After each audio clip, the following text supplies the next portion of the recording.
प्रिय साथियों, नमस्कार। आज मैं फिर कबीर जी का मान को अंग लेकर आया हूँ। मान बड़ाई का कल्याण मार्ग का बड़ा रोड़ा है। इसका त्याग करना अपना कर्तव्य है। कर्म वासनाओं के द्वार पर मान बड़ाई रूप कुतियाँ रहती है। दीनता नम्रता की लाठी जिसके पास नहीं है, ऐसे सारे जगत के लोग को उसने फाड़ खाया है। कोई भी कर्म करने पर यदि नम्रता दीनता न हो तो इसमें अहंकार उत्पन्न होता है। फिर जीव मान बढ़ाई चाहता है। संतों ने मान बढ़ाई को कुतियां जानकर उसे खदेड़ दिया। देखो, निर्भिमानी सौपच्छ भक्त सब आ विराजे, तभी पांडवों का यज्ञ पवित्र हुआ। संतों के मान बढ़ाई को कुतियां जानकर उसे खदेड़ दिया। देखो, निर्भिमानी स्वपंच भक्त जब आ विराजे, तभी पांडवों का यज्ञ पवित्र हुआ। कुत्ते का आदर करो तो वह मुख तक चाटने लगता है और अभाव करो तो काटने दौड़ता है। अभिमानी मनुष्यों की भी यही पहचान है। जिनके सामने झुकते जाओ तो वे सिर पर चढ़ते जाते हैं, और यदि उसके बैर करो तो शत्रु बन जाते हैं।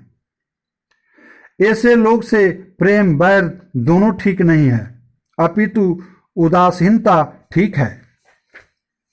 जगत के व्यवहार से प्रत्यक्ष प्रतीत होता है कि मान बढ़ाई दुखों के स्वरूप है, परंतु दीनता, गरीबी भाव, सेवापरायणता तथा सद्गुरु की उपकार मान्यताएं सुखप्रद है।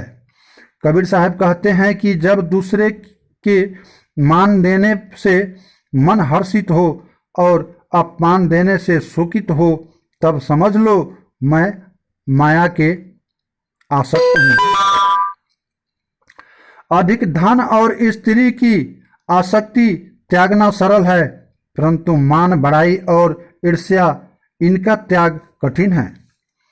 धन, स्त्री, पुत्र आदि मोटी माया का त्याग करने से क्या हुआ? जब अपने अपने मत पथ, पोथी, ग्रंथ एवं अन्य नाना प्रकार की अभिमानी नहीं त्यागे जाते।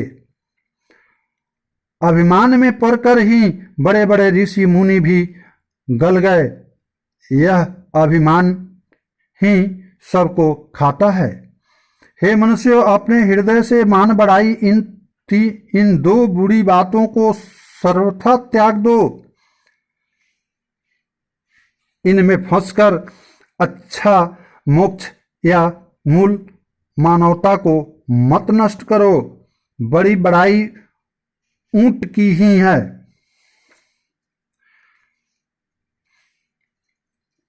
वह सिर उठाकर बहुत चलता है, इसलिए जीवन प्रयत्न बोझा लादता है, जिससे ऊपर मुंह कम मजबूत सलिता काठी कसकर ऊपर से परास ऊंट चराने वाला चढ़ लेता है।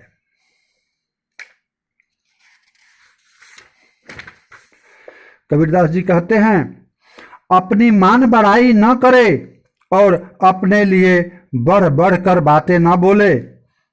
हीरा अपने मुख से नहीं कहता कि हमारा मूल्य लाख रुपए है। मान बढ़ाई में बड़ी विपत्ति आती है और दीनता लघुता के आचरण से विपत्ति दूर रहती है। देखो, सभी तारागण पृथ्वी रह जाते हैं, केवल बड़े बड़े सभी तारागण पृथक रह जाते हैं, केवल बड़े बड़े चंद्रमा और सूर्य पर ही ग्रहण लगता है। खजूर वृक्ष के तुल्य बहुत बड़ा हुआ तो क्या हुआ, इसमें पंछी को छाया नहीं मिलती और फल भी लगता है तो बहुत दूर। जाति धन विद्या सौंदर्य बल एवं मान बड़ाई से बड़ा हुआ तो क्या हुआ, यदि विवेक बड़ा नहीं हुआ तो जैसे घोर जंगल में फूल लगा और व्यर्थ झड़कर नष्ट हो गया, किसी के काम में न आया। ऊंची कुल जाति के अहंकार में संसार के लोग भूले भूले फिरते हैं, परंतु उसको समझाना चाहिए, उसको समझना चाहिए कि जब शरीर धूल में हो जाएगा, जब शरीर धूल में ही मिल जाएगा, तब कुल जाति की क्या लज्जा रहेगी। किसी के सांसारिक वैभव की बड़ाई देखकर उधर आकर्षित मत हो। वो देखो, खजूर का पेड़ ऊंचा होता है, परंतु उसकी छाया में ठीक से पंछी की बैठने का भी स्थान नहीं रहता और फल भी दूर लगता है। ऊंची भूमि पर जल नहीं ठहरता, नीच भूमि में ही टिकता है। पानी पिलाने वाले के हाथ से नीचे जो अपनी अंगुली करता है वह पेट भर पीता है और ऊंचा किए रहता है वह प्यासा ही जाता है।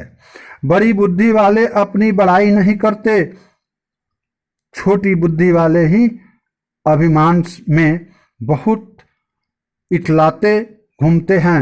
जैसे एक साधारण सिपाही यदि मंत्री पद पा जाए तो वह टेढ़े टेढ़े होकर चलता है। दंभी वाचक ज्ञानी एवं धन के लोभी बहुत बहुत मिलते हैं। कबीर साहब कहते हैं कि मान से रहित तो लाखों में कोई एक ही होगा। प्रिय साथियों, आपको चलते चलते मैं आपको बहुत बहुत नमस्कार।